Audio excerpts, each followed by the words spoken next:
for 11th and 18th questions. Biomolecules.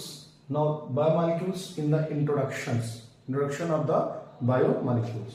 Now our first one is diversity in biosphere of living organism. It means पूरे living और diversity in biosphere में living organism की बहुत ज्यादा diversity है.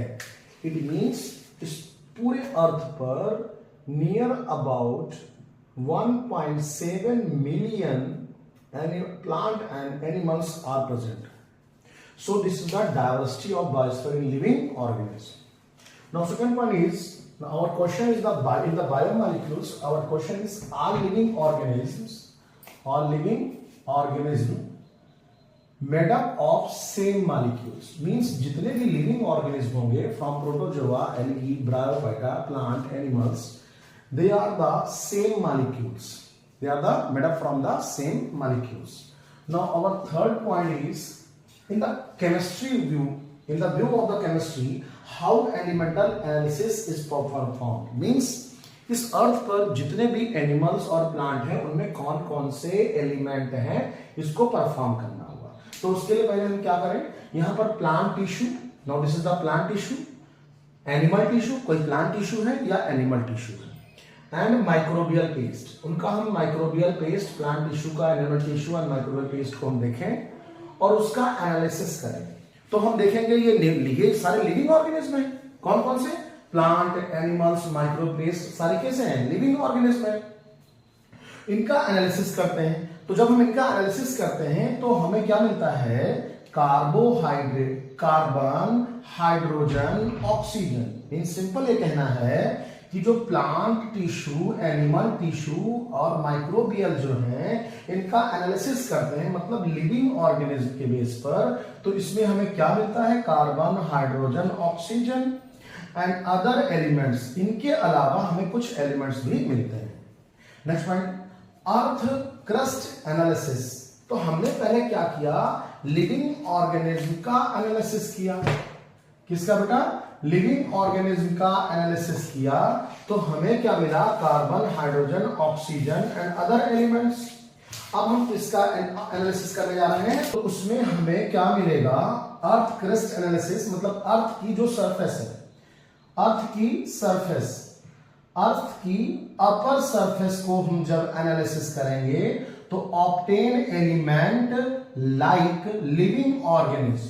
It means, सीधा कहने का मतलब यह है कि हमने किसका एनालिसिस किया? लिविंग ऑर्गेनिज्म का. और किसका एनालिसिस किया? अर्थ का. और दोनों का जो एलिमेंट है वो हमें सेम मिल रहा है. Obtain element like living organism. कहने का सीधा मतलब यह है कि हमने जो लिविंग ऑर्गेनिज्म का स्टडी किया और अर्थ क्रस्ट मींस उसके अपर सरफेस का स्टडी किया, दोनों का एलिमेंट सेम है. तो हमने क्या किया? हमें क्या मिला अभी?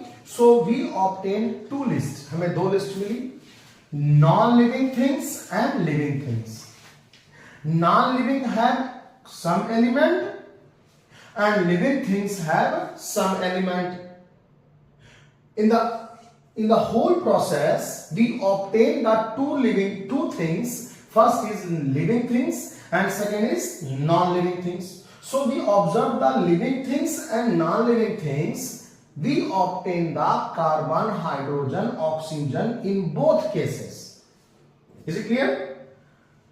No such differences made out in living and non living organism. जब हमने इसका एनालिसिस किया लिविंग और नॉन लिविंग ऑर्गेनिज्म का, तो हमें कोई डिफरेंस नहीं मिला. ये पॉइंट देखना, no such differences made out in living and non living elements. It means, कहने का मतलब यह हुआ कि जो लिविंग ऑर्गेनिज्म है और नॉन लिविंग ऑर्गेनिज्म है, ये दोनों के एलिमेंट सेम मिले. So in the earth crust element, मतलब जो अर्थ की सरफेस है उसको हमने स्टडी किया था, तो हमें किसके बराबर मिला? लिविंग ऑर्गेनिज्म के एलिमेंट के बराबर मिल गए. जो एलिमेंट अर्थ में थे वही एलिमेंट कहां मिले? हमें लिविंग ऑर्गेनिज्म में मिले. Is it clear? बहुत आराम से. उसके बाद लिविंग ऑर्गेनिज्म में क्या क्या मिला था हमें? Carbon, hydrogen. और नॉन लिविंग में भी क्या मिला? Carbon, hydrogen.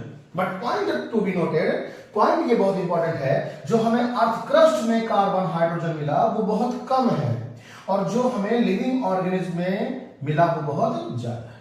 तो नाउ